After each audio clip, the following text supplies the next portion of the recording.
하나님의 말씀 같이 보겠습니다.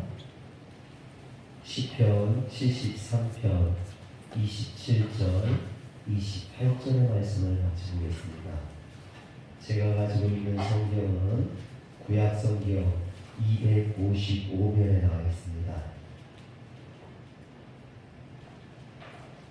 구약성경 255면 시편 73편 27절 28절의 말씀입니다. 무릇 주를 멀리하는 자는 망하리니 음녀같이 주를 떠난 자를 주께서 다 멸하셨나이다. 하나님께 가까이 하니 내게 내가 주 여호와를 나의 피난처로 삼아 주의 모든 행동을 전파하리이다. 아멘.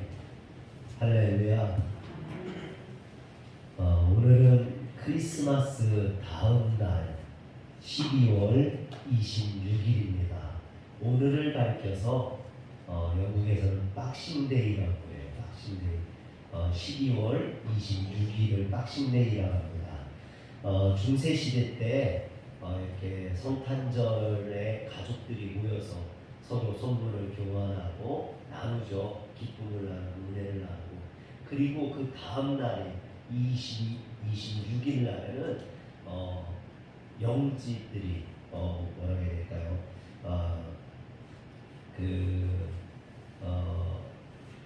성과 영국의 어떤 이런 성의 영주들이 그 주민들을 향해서 또는 지역 사람들을 향해서 박스에다가 선물을 포장해서 나누어 주는 날이 박싱데이입니다. 그래서 이날은 서로 이웃에게 주변 사람들에게 기쁨을 나누고 예수 탄생의 즐거운 소식을 전하는 날, 그것이 바로 박싱데이죠. 그래서 요즘도 유럽에서는 이 박싱데이 때 음식값을 할인해 준다거나 물건값을 싸게 판다든가, 그래서 이제 미국에서는 블랙 프라이데이가 있는데 그것들이 다 여기 박싱데이에서 유래한 겁니다.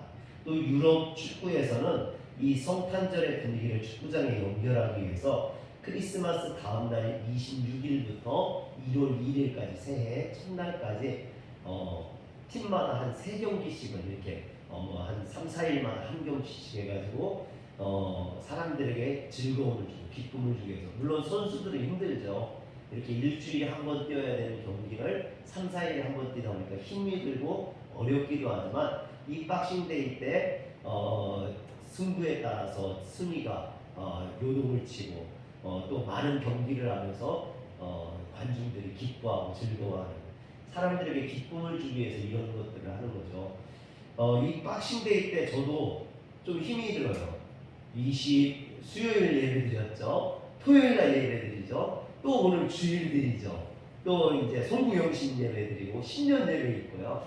이렇게 박싱데이 기간에 저도 빡세게 하고 있습니다. 근데 벌써부터 제가 목이 갔어요. 어제 목이 안 좋더니 오늘은 이제 코로 가가지고 제가 지금 목소리가 좋지 않습니다. 그렇지만 저는 이렇게 힘이 들지만 우리 성도님들은 이 기간이, 박싱데이 기간이 여러분들에게는 예배를 많이 드리면서 은혜 받는 그런 은혜의 시간, 축복의 시간이 되시길 주의 이름으로 축원합니다. 박싱데이는요, 서로 기쁨을 나누는 날입니다. 우리 옆에 분들과 기쁨을 한번 합시다. 예수님 탄생하셨습니다. 새해 복 많이 받으십시오. 네. 이번에 좀 우리가 조금 영어로 한번 해볼까요? 메리 크리스마스. 해피 뉴 이어. 여러분들이 참 수준이 높아요. 오늘 사진 함께 수준이 참 높습니다. 여러분들이 이런 박싱데이 기간에 큰 은혜를 받으시길 주의 이름으로 축원합니다. 미국 애틀랜타에 살던 애슐리 스미스라는 여인이요, 이제 새벽 2시까지 일을 하고 집에 돌아오다가 집에 문을 열고 들어가는데 갑자기 한 괴한이 총을 겨누면서 그 여인을 집 안으로 밀고 들어왔습니다. 그래서 이 무장 괴한에 붙잡혀서 7시간 동안 사로잡히게 되었습니다.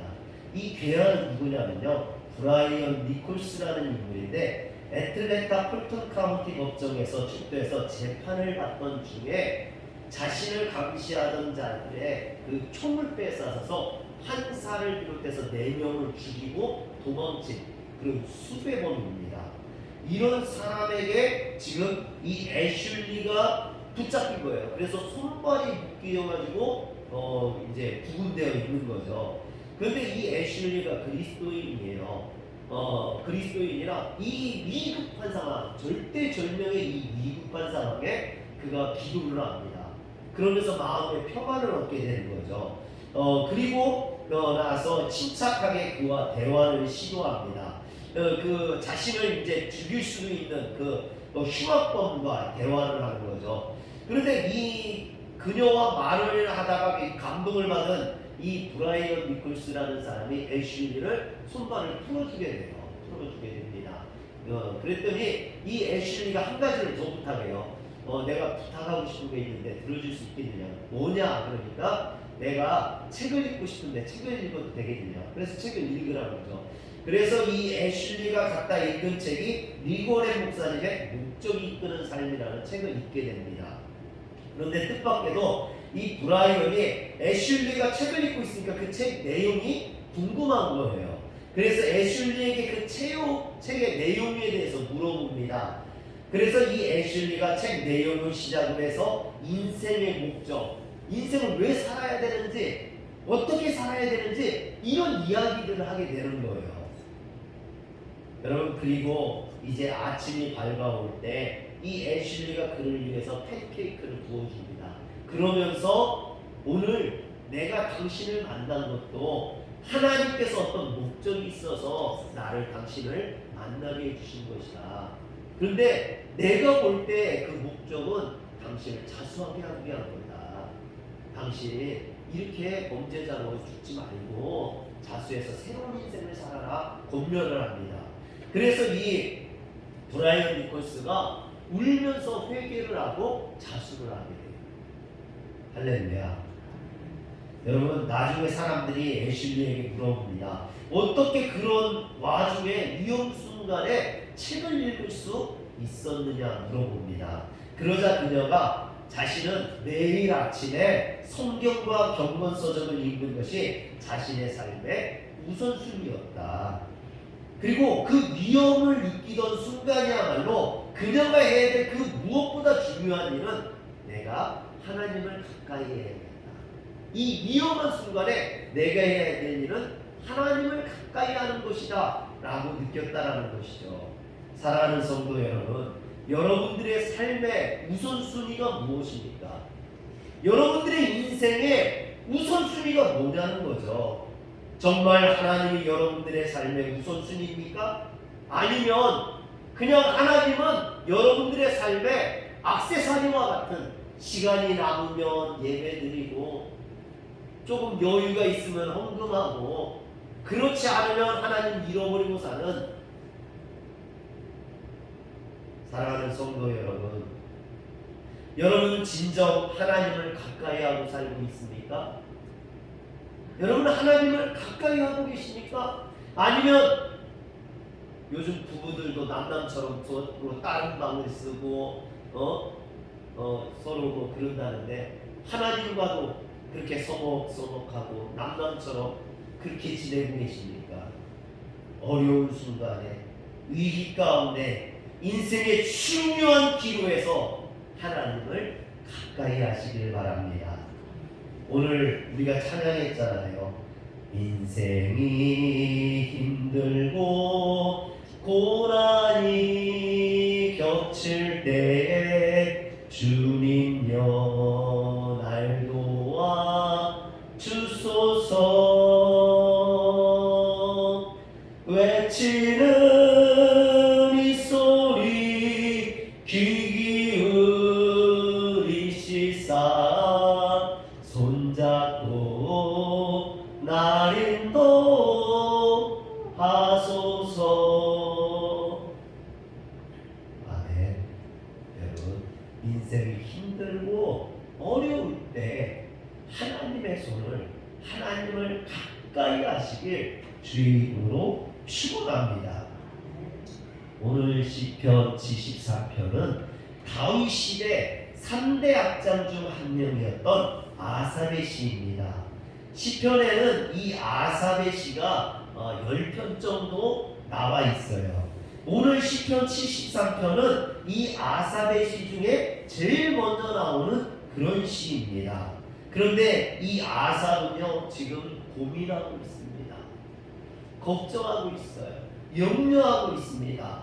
마음이 정말 깨지는 그런 아픔을 겪고 있습니다. 이런 모순된 현실 속에서 그가 하나님 앞에 고백하는 그런 지혜의 시입니다. 아삽이 현실 속에서 지금 왜 고통하고 번뇌하고 그러고 있느냐? 그건요, 자신은 하나님을 열심히 믿었는데 세상에 보니까 하나님을 믿지 않고 악하게 살고 죄악 가운데 살고 그런 사람들이 더 잘 살더라는 거예요. 하나님을 믿는 나는 어렵고 힘든데 왜 세상에 악한 놈들은 저렇게 잘 사는지, 그것이 회의가 들고 불평이 생긴 거죠. 하나님을 경외하는 것이 헛된 것은 아닌가, 그런 후회가 드는 겁니다. 그런데 그가 성전에 나가 하나님 앞에 기도하고 말씀을 듣다가 그가 은혜를 받게 되는 겁니다. 그러면서 자신이 했던 그 고민들이, 갈등들이 다 우스운 거라는 것을 깨닫게 되는 거죠. 그래서 오늘 하나님 앞에 이렇게 고백하고 있는 겁니다. 그래서 아삽은 그 인생에서 가장 중요한 문제가 성공도 아니고 출세도 아니고 그 인생에서 가장 중요한 것은 하나님을 가까이 하는 거라는 것을 깨닫게 된 겁니다. 우리 옆에 있는 사람에게 얘기해 줍시다. 여러분이 아삽이 된 심정으로 여러분 얘기해 주세요. 하나님을 가까이 하십시오. 하나님을 가까이 하십시오. 여러분, 오늘 시편 74편을 통해서 인생이 하나님을 가까이 하는 일이 얼마나 중요한 일인지, 그것이 왜 중요한 일인지 오늘 말씀을 통해서 은혜 받고 함께 나누기를 소원합니다. 하나님을 가까이 하는 일이 왜 중요할까요? 첫 번째는요, 하나님을 멀리하면 망하기 때문입니다. 하나님을 멀리하면 망하기 때문에 우리는 어떻게든 하나님을 가까이 해야만 합니다. 오늘 말씀 27절에 보니까 무릇 주를 멀리하는 자는 망하리니 음녀같이 주를 떠난 자를 주께서 다 멸하셨나이다 그랬습니다. 주를 멀리하는 자, 주님을 떠난 자들을 여기에서 아삽은 뭐라고 표현하냐면 음녀라고 표현을 합니다. 여기에서 음녀라고 표현된 이 히브리어 조네라는 말은요, 창녀라는 뜻을 갖고 있습니다. 즉 하나님을 떠난 사람을 창녀라고 표현을 하는 거죠. 이런 표현들은 고대 종교에서 우상 숭배가 성적인 타락과 밀접하게 연관되어 있었습니다. 그래서 하나님보다 물질을 더 사랑하는 것이나 하나님의 말씀보다 자신의 생각이나 욕심을 앞세우는 것을 영적인 가늠으로 생각했던 것이죠. 그래서 하나님을 떠난 사람들을 음녀, 창녀, 조네 이렇게 표현을 했던 겁니다. 그래서 조네는 단순히 성적인 타락을 의미하는 것이 아니라 하나님을 저버린 범죄와 타락을 의미합니다. 그래서 여기에서 음녀는 하나님보다도 세상을 더 사랑하는 사람들, 하나님보다도 물질을 더 사랑하는 사람들, 하나님보다도 자기 자신을 더 사랑하는 사람들을 바로 음녀라고 표현한 겁니다. 그런데 이런 일들은 세상 사람들뿐만 아니라 오늘 교회 안에도 우리 성도들 중에도 너무나 많이 있죠. 성경은 이런 사람들을 우상 숭배자라고 말합니다. 그래서 시편 기자는 이런 자들이 결국 공의로우신 하나님의 심판을 받아 망하게 된다고 분명히 경고하고 있는 것이죠. 그런데 문제는 이런 하나님의 심판이 임하면 사람들이 깨달을 텐데, 눈에 보이면 하나님을 떠난 자들이 하나님을 떠남으로 곧바로 심판을 받으면 사람들이 알 거 아닙니까? 야, 누가 하나님을 떠났다가 심판받았대. 하나님을 떠나면 안 되겠구나. 하나님을 떠나면 망하구나. 이걸 깨닫으면 좋겠는데 그런 징조가 보이질 않는 거죠. 오히려 하나님을 떠난 자들이 더 잘되고 하나님을 떠난 자들이 더 형통하고 더 복을 받는 것 같고 더 잘 살고 그러는 게 문제인 거죠. 아삽의 고민도 그런 거 아닙니까? 여러분 그래서 12절을 보세요. 12절을 보면 볼지어다 이들은 악인이라도 항상 평안하고 재물을 더욱 부러워하도다. 하나님을 떠났는데 어떻게 더 평안하고 하나님을 떠났는데 어떻게 더 불어나는다는 거예요. 그래서 13절에 뭐라고 이야기합니까? 내가 내 마음을 깨끗하게 하며 내 손을 씻어 무죄다 한 것이 실로 헛되다. 아삽은요 하나님 앞에 진실하게 살았던 거예요. 하나님 앞에 순수하게 살았던 거예요. 하나님 앞에 열심을 내며 살았던 겁니다. 그런데 그런 삶이 갑자기 허무해지는 거죠. 왜? 악인들은 잘 되는 거고 그렇게 안 사는 사람들은 잘 되는데 나는 하나님 앞에 진실하고 열심히 살았는데 이 모양이 꼴이니까. 그래서 아삽이 어떻게 하니 표현을 합니까? 2절과 3절을 보여주세요. 나는 거의 넘어질 뻔하였고 나의 걸음이 미끄러질 뻔하였으니 이는 내가 악인의 형통을 보고 오만한 자들을 질투하였으니로다. 그래서 아삽이 지금 넘어질 뻔했다는 거예요. 미끄러질 뻔했다는 거예요. 그의 신앙이 쓰러질 뻔했다는 거죠. 얼마나 안타까운 현실입니까? 사실 이 73편의 주제는요 악인의 번영입니다. 악인이 잘 살고 형통하는 것을 보는 신앙인들의 가슴 아픔을 표현한 거죠. 여러분 하나님이 살아계시다면 어찌 그럴 수가 있습니까? 하나님이 살아계시다면 어째서 그 악인들을 심판하지 아니하고 더 형통하게 하십니까?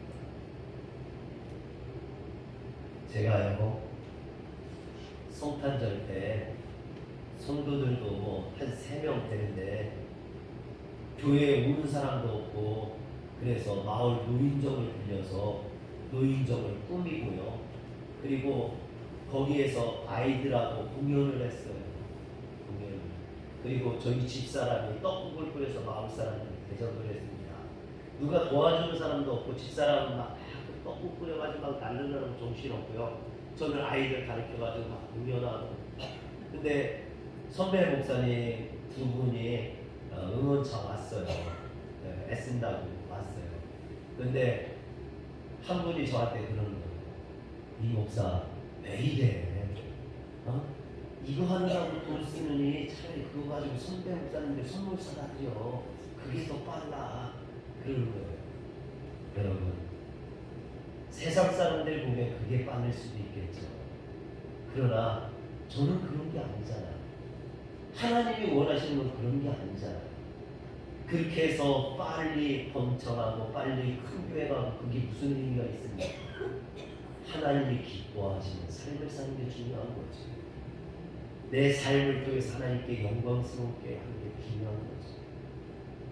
여러분 오늘 아삽은 하나님 앞에 그렇게 신실하게 살려고 노력을 했는데 그런데 악하게 산 사람들이 더 번창하고 형통하는 걸 보면서 실망했던 거예요. 실족했던 거죠. 그런데 그가 성전에 들어가서 하나님의 말씀을 들으면서 깨달은 게 있는 겁니다. 17절을 보세요. 17절. 하나님의 성소에 들어갈 때에야 그들의 종말을 내가 깨달았나이다. 하나님께서 그들을 심판하시는 것을 보게 된 거예요. 깨닫게 된 거예요. 그들의 결말을 보게 된 거예요. 지금은 잠시 잠깐 그들이 형통하는 것 같고 지금은 잠시 잠깐 그들이 잘 사는 것 같고 지금은 잠시 잠깐 그들이 형통하는 것 같지만 결국은 그들은 심판을 받게 되고 멸망을 받게 되고 하나님 앞에 책망을 받게 된다는 것입니다.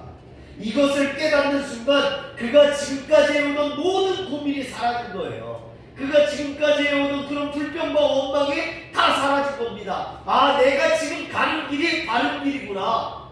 내가 지금까지 해왔던 것들이 제대로 된 것이구나. 잘못된 것이 아니구나. 악한 자들이 지금은 잠시 잠깐 부흥하는 것 같고 형통하는 것 같지만 결국은 망하고 심판받는구나. 할렐루야. 영국의 유명한 설교자 마틴 로이드 존슨의 글에 보면 교회에 나왔다가 심판의 메시지를 듣고 불편함을 느껴서 교회를 떠나갔던 한 농부의 이야기가 나옵니다. 농부가 교회를 떠나가서 더 열심히 농사를 지은 거예요. 더 열심히 농사를 지어서 더 수확도 많아지고 부자가 되고 더 형통하게 됐습니다. 그리고 어느 해 추수가 끝나고 교회를 나온 거예요. 추수감사절 때 나온 거죠. 나와가지고 예배 시간에 목사님이 설교하는데 이야기를 하는 겁니다. 일어나서 내가 하나님을 버리고 살았지만 난 오히려 더 축복을 받았다. 봐라, 내가 얼마나 잘 사는지. 내가 교회 안 나오니까 더 잘 되고, 내가 교회 안 나오니까 돈은 더 벌고, 내가 교회 안 나오니까 더 부자가 됐지 않느냐. 하나님이 어디 계시냐. 하나님이 추수감사절 때 나와서 설교 시간에 이렇게 떠드는 거예요. 그랬더니 목사님이 강단에서 그에게 조용히 이야기합니다. 하나님은 매 가을마다 결산할 필요가 없으신 분입니다. 그분은 단 한 번의 결산으로 모든 것을 공평하게 하십니다. 그러니 교회에서 소리 지르지 마시고 조금만 기다리십시오. 하나님의 심판이 당신에게 임할 것입니다. 사랑하는 성도 여러분, 하나님은 그때그때마다 심판하지 않으신다는 거예요. 하나님은 지금은 지켜보시지만 그러나 결국은 하나님의 심판이 임하게 된다는 거죠. 그때 가서는 깨달아도, 그때 가서는 후회해도, 그때 가서는 소용이 없고 늙는다는 이야기입니다. 여러분, 우리의 삶에 결산할 때가 있습니다.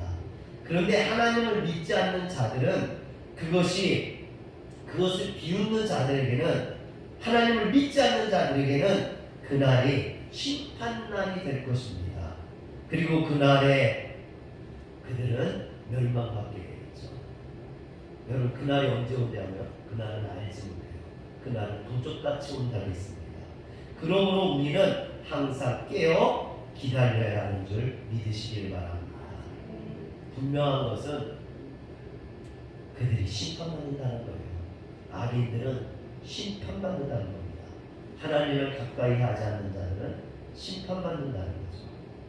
사랑하는 성도 여러분, 그럼 우리는 왜 하나님을 가까이 해야 될까요? 가까이 하는 게 왜 중요할까요? 두 번째로, 하나님을 가까이 하는 것이 복이기 때문입니다. 첫 번째는 하나님을 떠나는 것이 심판을 받는다 했다면, 하나님을 가까이 하는 것은 복이기 때문이죠. 28절에 보니까 하나님께 가까이 함이 내게 복이라 했습니다. 여러분, 너무나 아름다운 고백 아닙니까? 그런데 이 세상을 살아가는 사람들의 모습을 관찰해 보면요, 누군가 소위 힘 있는 사람들에게 접근해서 그들과 친해지려고 하고 그들에게 아부를 하고 그들에게 잘 보이려고 합니다. 여러분, 그래서 세상 사람들은 그런 말을 하잖아요. 윗선에게 줄을 댄다, 빽이 있다, 뭐 이런 이야기들을 하지 않습니까? 여러분, 그런데 이런 사람들에게 좀 한 가지 이해가 가지 않는 게요, 여러분, 윗사람, 능력 있는 사람, 힘 있는 사람들에게 줄을 댄다라는 거 좋은 일이에요. 근데 진짜 힘 있는 사람에게 대야죠. 진짜 능력 있는 분에게 대야 되죠. 그분이 누굽니까? 전능하신 하나님, 능력의 하나님, 그 하나님 아닙니까? 그 하나님에게 손을 대야 되죠. 줄을 대야 되죠. 여러분, 혹시 그 전능하신 하나님의 도우심이 필요하신 분 있잖아요. 저한테 얘기하세요. 제가 하나님하고 친해요. 제가 하나님한테 줄을 대드릴게. 제가 하나님한테 부탁을 해드릴게. 여러분, 제가 줄 댄다고요? 돈 안 받아요. 공짜입니다. 공짜예요. 무료로 해드립니다. 무료로. 또 그것이 이루어졌다고 제가 무슨 거기에 대한 지분을 달라고 하지도 않아요. 여러분, 전능하신 하나님, 능력의 하나님의 도움이 필요할 때 여러분 기도 부탁하십시오. 그러면 제가 얼마든지 열심히 정말로 하나님 앞에 간절히 기도해드리겠습니다. 할렐루야. 그런데도 사람들은요, 전능하신 하나님 앞에 나오기보다는 능력도 없고 사람들은 잘 배신하거든요. 그런 사람들한테 의지를 합니다. 또 아니면 말도 못하고 움직이지도 못하는 그런 우상들에게 부탁을 해요. 여러분, 그런 것들이 무엇을 해줄 수 있습니까? 움직이도 못하는, 자기 이익에 따라서 배신하는 그런 사람들이 무엇을 해줄 수 있다는 겁니다. 여러분, 전능하신 하나님, 영원하신 그 하나님을 의지하시길 주의 이름으로 축원합니다. 하나님이 보이지 않아서입니까? 하나님을 가까이 하는 방법을 몰라서입니까? 성경에는요, 그 보이지 않는 하나님을 너무나 잘 표현해냈고 그 하나님 앞에 가까이 가는 방법을 너무나 잘 설명해 주고 있습니다. 야고보서 4장 8절을 한번 보여주세요. 야고보서 4장 8절에 보면 이렇게 이야기합니다. 하나님을 가까이 하라. 그리하면 너희를 가까이 하시리라. 하나님을 가까이 하길 원하신다면 먼저 하나님을 가까이 하는 소망을 가지라는 겁니다. 마음을 가지라는 거예요. 그런 마음이 있는 사람들이 하나님을 가까이 할 수 있습니다. 여러분, 마음이 가는 곳에 몸도 가죠. 마음이 있는 곳에 사람은 따라가게 되어 있습니다. 하나님을 먼저 가까이 하고자 하는 소망을 갖는 분들, 은혜 받고자 하는 소망을 갖는 분들, 여러분, 오늘 이 자리에 나오면서 내가 은혜 받고자 하는 마음이 있는 분들은요, 은혜가 돼요. 그런데 마지못해서 억지로 나와 있으면요, 돌리기만 해요. 마음이 없기 때문에. 마음이 딴 데가 있는 걸. 저도 그래요. 저도 피곤한 날은 내가 새벽 예배 때 나와서 빨리 하고 좀 집에 들어가서 쉬었으면, 그런 마음이 있는 날은요, 기도가 안 나와요. 그럼 깨닫죠. 내가 마음이 떠나 있구나. 하나님 앞에 나와 있으면서도 마음이 딴 데가 있구나. 그런 날은 은혜가 될 수가 없죠. 마음이 먼저 있을 때 하나님의 은혜가 됩니다. 여러분, 그런데요, 어떤 분들은 이런 말을 해요. 하나님을 가까이 하기를 소원했음에도 불구하고 나는 하나님을 경험한 적이 없다라고 이야기하시는 분들이 있습니다. 그렇다면 여러분, 야고보서 4장 8절 후반절을 다시 한번 보세요. 하나님을 가까이 하라. 그리하면 너희를 가까이 하시리라. 죄인들아, 손을 깨끗이 하라. 두 마음을 품은 자들아, 마음을 성결하게 하라. 여기 보면 두 마음을 품은 자들아고 했어요. 왜 우리가 하나님 앞에 나오면서도 은혜를 받지 못하고 하나님을 경험하지 못합니까? 그 이유는 우리 마음이 두 마음을 품었기 때문이라는 거예요. 하나님과 나 사이에 다른 무엇이 끼어 있기 때문이죠. 여러분, 무엇이 끼어 있습니까? 죄가 끼어 있는 거죠. 거룩하신 하나님 앞에 나아가려는데 죄가 끼어 있기 때문에 하나님 앞에 나아갈 수 없는 겁니다. 만일 어떤 사람이 교회에 나와 예배를 드리면서도 참으로 예수님을 믿고 구원받은 사실이 없다면 그는 반드시 죄를 깨달아야 됩니다. 그럼 어떻게 해야 될까요? 십자가를 바라봐야죠. 나를 위해 죽으시고 피 흘리신 그 주님 앞에 나아가서 회개할 수 있어야만 합니다. 그리고 그 보혈의 피로 내 죄를 씻어내야 됩니다. 그랬을 때 하나님과 나와의 막힌 담이 벌어지고 두 마음이 한 마음으로 변하는 줄 믿으시길 바랍니다. 이것이 바로 구원의 경험이에요. 거듭남의 비밀입니다. 거듭남의 비밀이 다른 게 아니에요. 예수 그리스도의 보혈의 피로 씻어지는 것, 깨끗해지는 것, 죄가 사함받는 것입니다. 그러나 구원은 그리스도인이 주님과의 교제를 소홀히 함으로써 하나님과의 관계가 멀어졌다면 이제 무엇이 주님과의 교제를 소홀하게 하는지 우리는 생각해 봐야 합니다. 여러분, 하나님과의 교제가 소홀해진다, 은혜가 소홀해진다, 이것을 다룬 성경이 있어요. 요한일서는요, 주제가 그거예요. 은혜 받지 못하는 성도들, 주님을 떠나가는 성도들, 그들이 다시 주님 앞에 나오고 은혜 받기 위해서 어떻게 해야 되느냐? 요한일서 5장 21절에 보니까 자녀들아 너희 요한일서 1장 9절에 보니까 만일 우리가 우리 죄를 자백하면 그는 미쁘시고 위로사 우리 죄를 사하시며 우리를 모든 죄에서 깨끗하게 하실 것이요 그랬습니다. 우리가 죄를 자백하면 하나님께서 우리를 용서해 주신다라는 거예요. 그러면 우리의 죄가 뭡니까? 우리의 죄는 요한일서 맨 마지막에 나와있죠. 요한일서 5장 21절 너희들아 자녀들아 너희 자신을 지켜 우상에게 멀리하라. 우상을 섬기는 이 우상이 뭡니까? 여기서 우상은 하나님보다 내가 더 중요하게 여기는 것. 만들어 놓은 신상을 의미하는 게 아니라 하나님보다 내가 지금 더 중요하게 여기는 것, 그게 곧 우상이라는 거예요. 그것 때문에 하나님 앞에 두 마음을 품게 되고 온전히 하나님을 섬기지 못하게 된다는 겁니다. 하나님을 섬기는데 방해가 되는 것이 우상입니다. 그 우상을 버려야 돼요. 이제 영광의 하나님을 사모하고 더욱 그를 가까이 하시기 바랍니다. 그의 영광이 여러분의 인생에 가득하게 될 것입니다. 능력의 하나님을 사모하시길 바랍니다. 그를 더욱더 가까이 하십시오. 그의 능력으로 역경을 견디고 시련을 이기는 인생을 살게 될 겁니다. 사랑의 하나님을 가까이 하십시오. 하나님의 사랑이 여러분들의 마음속에 파도처럼 일어나게 될 겁니다. 거룩하신 하나님을 가까이 하십시오. 그의 거룩함이 여러분들의 인생을 고귀함과 당당함으로 가득 차게 될 겁니다.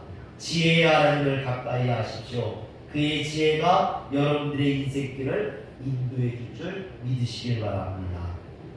결국 우리의 인생이 죄로부터 떠나는 길은요, 하나님을 가까이 하는 길이라는 겁니다.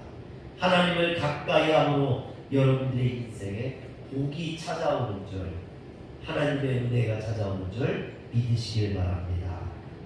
마지막으로 하나님을 가까이 하는 일이 왜 중요하냐? 하나님의 복음을 전파하기 위함입니다. 우리가 하나님을 가까이 해야 될 이유를 28절에 보면 하나님께 가까이 함이 내게 복이라 내가 주 여호와를 나의 피난처로 삼아 주의 모든 행적을 전파하리이다 그랬습니다. 여러분, 주님의 말씀을 전파하는 것, 복음 전파라고 하죠. 복음 전포. 복음이 뭡니까? 복음. 여러분, 복음이라는 말을 쉽게 설명을 하면요, 요한복음 3장 16절이라고 할 수 있어요. 요한복음 3장 16절 여러분 한번 다 같이 할까요? 시작. 하나님이 세상을 이처럼 사랑하사 독생자를 주셨으니 이는 그를 믿는 자마다 멸망치 않고 영생을 얻게 하려 하심이라. 아멘. 하나님이 우리를 구원하시기 위해 예수 그리스도를 보내주셨습니다. 그리고 그 주님이 우리 죄를 대신 지시고 십자가에 못 박혀 돌아가셨습니다. 그런데 죽은 것으로 끝난 것이 아니라 십자가에서 죽으신 지 사흘 만에 그 죽음의 권세를, 사망의 권세를 이기시고 부활하심으로 부활의 첫 증인이 되어주셨습니다. 그러므로 누구든지 그를 믿기만 하면 구원을 얻습니다. 주님의 부활에 동참하게 됩니다. 영생을 얻게 되는 줄 믿으시길 바랍니다. 이처럼 복음은 그분의 십자가의 희생으로 우리가 다시 살게 되었다는 것입니다. 그런데 우리가 이런 주님의 복음을 이웃들에게 분명하게 전파하려면 먼저 내가 은혜를 받아야겠죠. 먼저 내가 그런 확신이 있어야겠죠. 여러분들이 은혜 받지 못하고 여러분들의 확신이 없다면 전할 수 없습니다.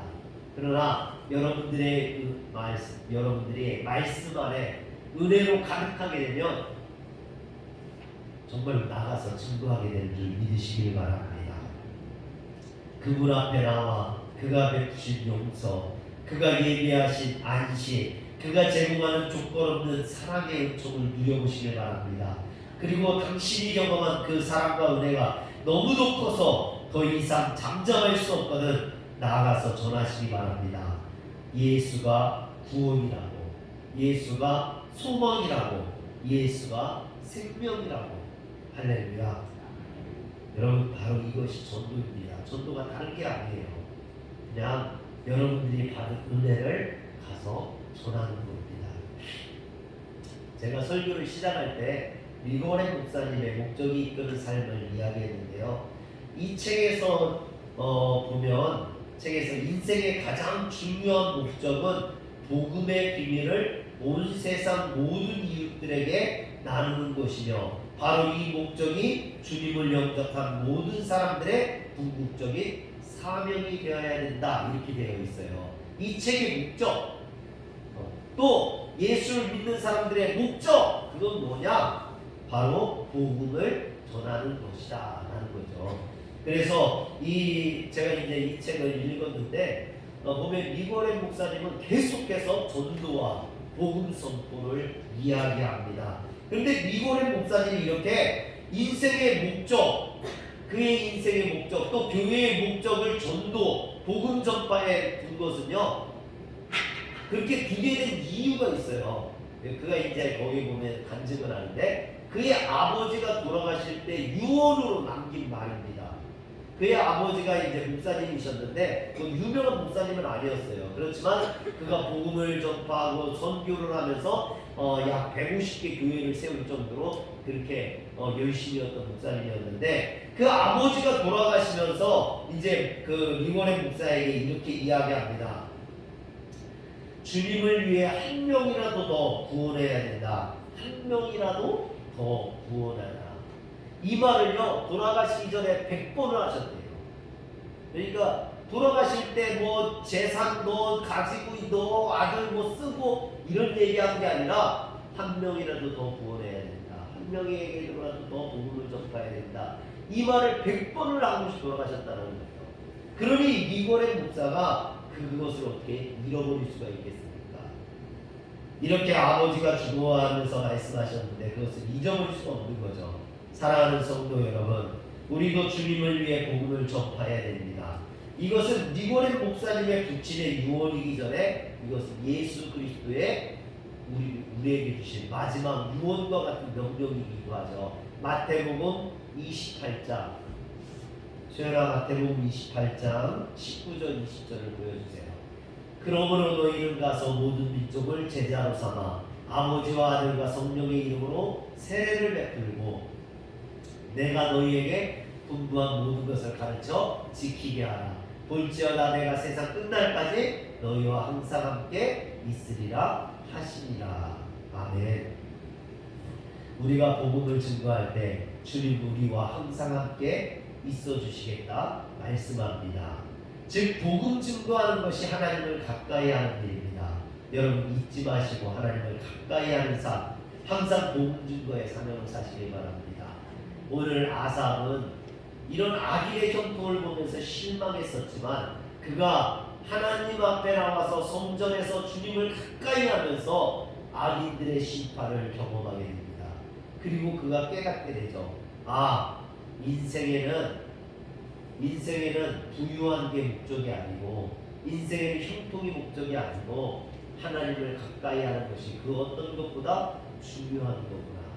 사랑하는 성도 여러분, 여러분들의 인생에 가장 중요한 것, 그것은 하나님을 가까이 하는 겁니다. 누군가가 하나님 없이 나는 살 수 있어 한다는 그 미련한 자죠. 하나님의 축복이 없이 어떻게 살아갈 수 있겠습니까? 이 험한 세상, 이 악한 세상을 하나님의 축복이 없이 살아갈 수 있다는 건 미련한 자예요. 교만한 자입니다. 오늘 여러분들이 하나님을 가까이 하심으로 그 하나님의 은혜와 축복이 여러분들에게 임하길 주의 이름으로 축원합니다. 기도하겠습니다. 전능하신 하나님, 오늘도 우리에게 은혜를 주시옵소서. 주님을 가까이 나온, 주님을 만나기 위해 가까이 나온 성도들을 하나님 잊지 마시고 복에 복을 더하여 주시옵소서. 우리 주 예수님의 이름으로 기도합니다. 아멘. 찬송가 51장 찬양하겠습니다. 영상